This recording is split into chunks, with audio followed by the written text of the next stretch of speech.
वीरांगना के हाथ में उस समय हथियार के रूप में केवल एक कुल्हाड़ी थी और उसने केवल अपनी कुल्हाड़ी से बाघ को मारी। लक्ष्मीबाई के दरबार में सेना के रूप में उनको मौका मिला और दुर्गा भानी जो सेना थी महिला लिंग उसकी सेनापति वो बनी। तो हमें अपने इतिहास को जानना होगा। जब तक अपना इतिहास नहीं जानेंगे हम कभी इतिहास नहीं बना सकते। इतिहास बनाने के लिए हमें पहले अपने इतिहास को जानना होगा।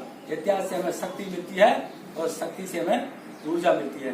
तो साथियों, ऐसी वीरांगनाओं जिन्होंने केवल एक समाज के लिए, एक क्षेत्र के लिए, एक जातीय धर्म के लिए लड़ाई नहीं लड़ी थी, उन्होंने इस देश की आन बान शान के लिए लड़ी थी। इस देश की अगर सच्ची कोई राष्ट्रभक्त थी तो वो कौन? वीरांगना झलकारी कोरी थी, जिन्होंने राष्ट्र के लिए अपने प्राणों की आहुति दे दी।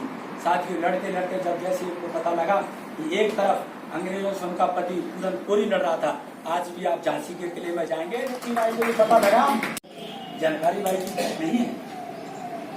अगर हम इतिहास में देखें तो हमें इसकी सीख मिलती है कहां से? मानवर कांशीराम साहब से।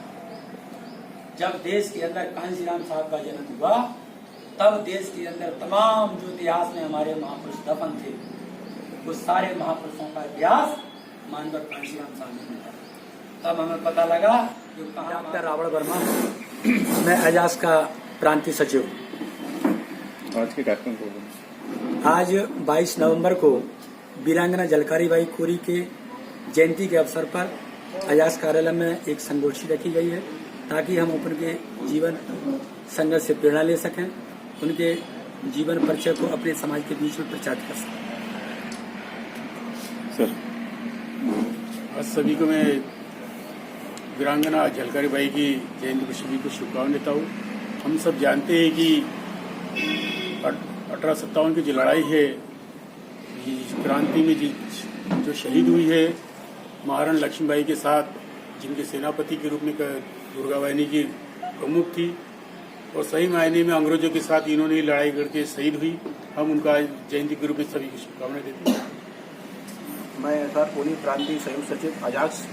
आज हमारी जो वीरांगना झलकारी बाई है उनकी हमारे समाज और हमारे अजाक्स कार्यालय में हम उनका जयंती का सेलिब्रेशन कर रहे हैं और हम ये भी मांग कर रहे हैं और करेंगे अजाक्स की ओर से कि इसको हमारे पाठ्यक्रम में शामिल करना चाहिए ताकि आने वाली पीढ़ी भी समझे कि झलकारी बाई कौन थी।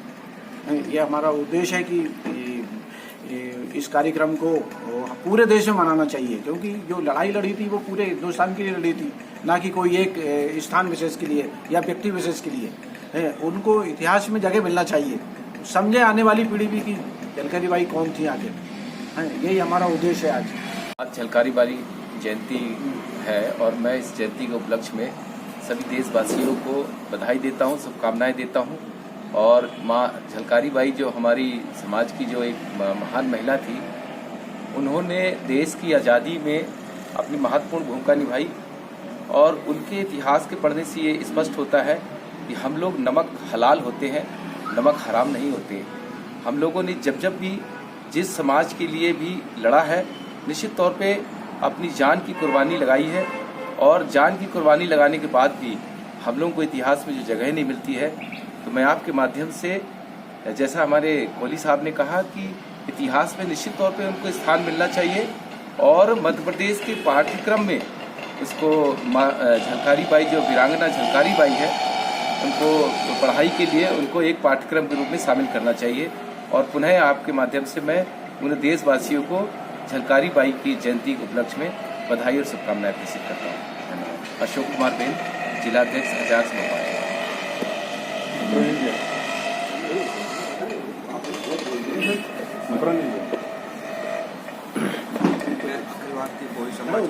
जिलाध्यक्ष आज आजाद कार्यालय में एक कार्यक्रम बहुत अच्छे मनाया झलकारी बाई जयंती का, वो हमको बहुत ही अच्छा लगा।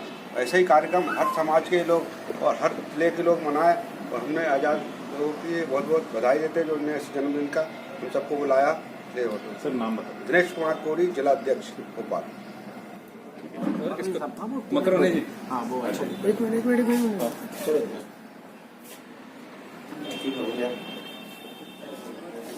सर नाम बता दीजिए।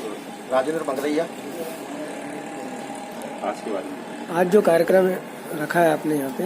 आज अजाक्स कार्यालय में जो कार्यक्रम वीरांगना झलकारी बाई के कार्यक्रम संबंध में मैं एक ही बात कहना चाहता हूँ। बुंदेले हर गोलों के हमने सुनी कहानी थी, खूब लड़ी मर्दाने वो तो वीरांगना झलकारी बाई थी, वीरांगना झलकारी बाई थी। जय